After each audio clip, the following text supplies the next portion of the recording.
很多人买手机的时候都会问一个问题，为什么总是推荐买最新的，不太推荐上一代旗舰？但先说清楚啊，这里不是说上一代旗舰不好，其实上一代旗舰本身也完全没问题，性能也强，体验也不差。真正的问题在于它会天然面临一个劣势，就是电池。因为过去这一年电池技术的进步真的非常快，新机的电池容量很多时候是肉眼可见的比上一代大一截。你会发现同样尺寸的手机今年就是能塞进更大的电池，这一点对日常体验的影响非常直接。所以新机一个很实在的优势就是续航基础更好，而这恰恰是老旗舰很难补的。有人问，那为什么新机体验要拿 iQOO 15 Ultra 这种来讲，不和 Win 之类的对比？因为我们聊的是上手体验啊，上手体验这种东西不是你想跟谁比就跟谁比的，你横屏用外接设备用那是另一套逻辑，但纯手机上手体验本来就是用户说了算。再比如经常有人问小米17 Pro Max 和 iPhone 17标准版怎么选，说实话这俩根本就不是一类手机，这不是性能谁更强的问题，而是你到底更接受哪一套系统。如果你觉得 iOS 没问题用得顺，那你就买 iPhone， 如果你更喜欢安卓的自由度，那你就买小米，这完全取决于你站哪一边。当然你要硬说差异那也有，比如 iPhone 17 Pro Max 的散热肯定比不了安卓那种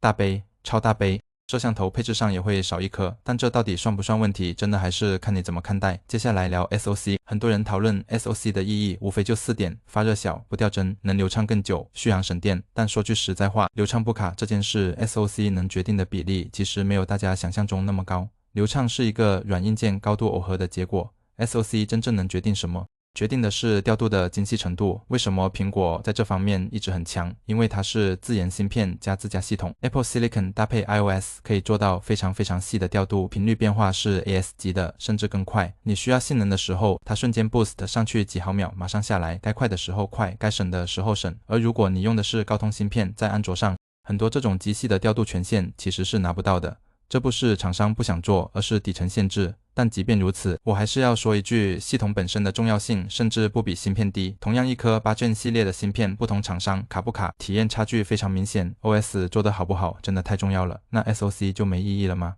当然不是，发热和续航 SoC 的影响就非常直接。这时候你只需要学会看一个东西能效曲线，单核能效、多核能效，最多再看看 GPU。你把这几条曲线一看，发热大不大，省不省电，性能极限在哪，续航大概什么水平，基本都能看出来。能效曲线是理解一颗 SoC 最全面的入口，甚至你还能反推一个问题，如果调度很差，那是不是等于能效不好？答案是对的。但这里要强调一点，能效曲线的重要只局限在芯片硬件本身的设计。如果你把手机 PC 当成一个完整系统来看，软件的影响是巨大的。哪怕在同样的芯片上，只要算法优化一点点，效率就能明显提升。游戏优化就是最典型的例子，代码稍微改一改，调度逻辑优化一下，体验就完全不一样。硬件重要，软件同样重要，而且很多时候软件决定了你能不能把硬件用出来。最后聊一下苹果为什么在单核上一直这么强。单核能效这一块，苹果确实是常年领先安卓。A18 能不能打赢未来几代安卓？这个我现在不敢下结论，说了容易被带节奏。但有一点是事实，苹果在单核上从来没输过安卓，只是领先多少的问题，原因也不复杂。它很早就开始自研芯片，每年稳定投入巨额研发。更关键的是，它每一代高端 iPhone 都卖得非常多，出货量巨大，这就带来了一个结果，供应链议价权极强。